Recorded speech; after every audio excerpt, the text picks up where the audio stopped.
Iis Jumasi dan warung loteknya. Sejak 3 tahun lalu, di umurnya yang sudah lewat kepala 5, Iis Jumasi harus sendirian menghadapi dunia. Suaminya, seorang kuli bangunan yang merangkap tukang kebun panggilan, meninggal. Hilang sudah sumber pendapatan bagi keluarga. Iis, 55 tahun, yang menghabiskan berpuluh-puluh tahun hidupnya untuk sepenuhnya mengurus rumah tangga, terpaksa harus mencari kerja, menjadi pedagang kaki lima.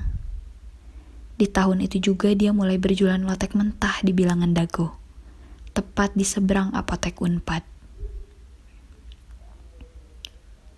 Tidak ada modal melimpah dimiliki Iis. Dia mengandalkan keberuntungan pada resep yang dibuat sendiri. Satu porsi lotek dibanderol seharga Rp12.000. Sudah termasuk nasi putih yang bisa diambil sesuai keinginan pelanggan.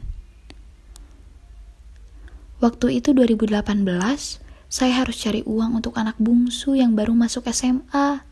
Daripada diem di rumah, ya sudahlah, saya mau dagang weh.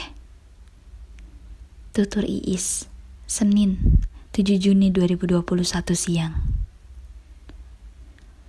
Jarum jam hampir menyentuh angka 12, dan jalanan semakin ramai dipadati kendaraan.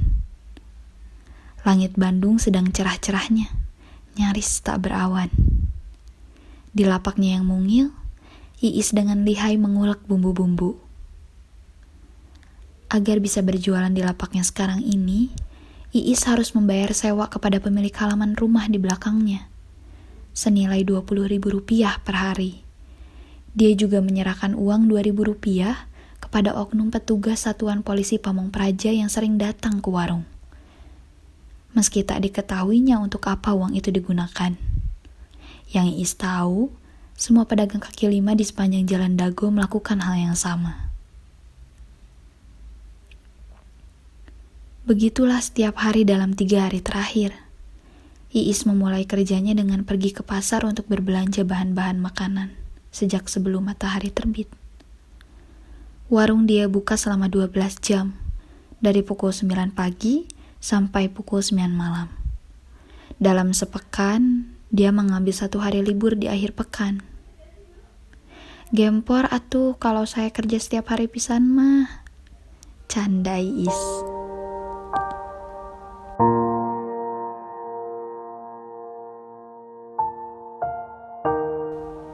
Iis Jumasi, kelahiran Bandung, dikaruniai 3 orang anak dari pernikahannya. 2 anak yang paling besar sudah menikah dan hidup dengan keluarganya masing-masing.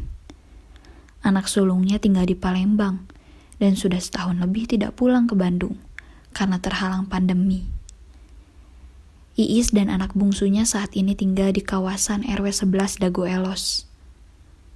Anak bungsunya itu, yang baru saja lulus sekolah menengah atas, bekerja sebagai sopir angkutan kota, jurusan Kalapa Dago sejak duduk di bangku kelas 11.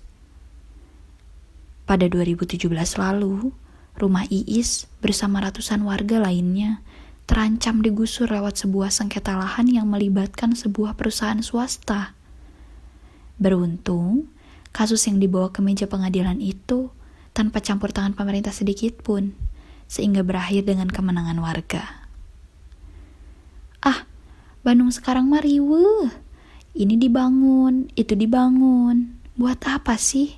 Mending jualan lotek weh. Saya mah gak peduli mereka mau ngapain, kata Iis.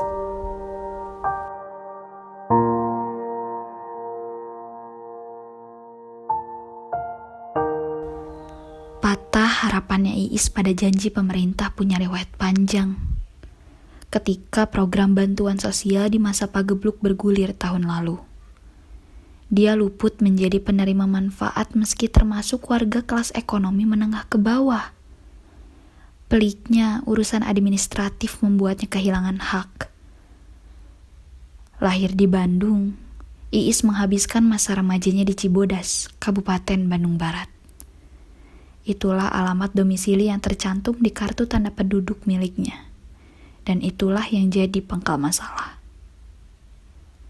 Karena KTP saya tercatat Cibodas.